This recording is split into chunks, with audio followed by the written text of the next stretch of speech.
When you have a child in your care, you have a higher duty of responsibility to that child than you do with an adult. Let me give you an example.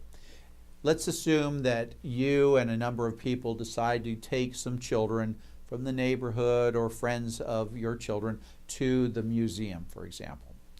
And as you go to the museum, everybody's happy, and then all of a sudden you realize that one of the children is missing. Well, if you had adults and they went missing, you would have a lesser responsibility for those adults getting back to you and not becoming lost. But with the child, you took responsibility, and therefore you have a higher degree of responsibility to make sure that child is cared for and protected.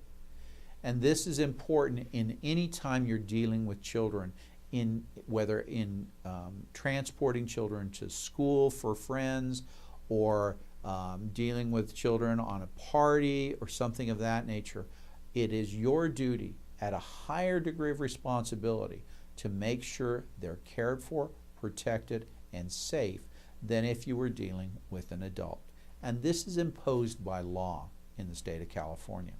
So remember, if you have children over at a party, maybe it's a swim party, have someone designated to specifically be the watch person for those children so that no one gets hurt while you're responsible for them.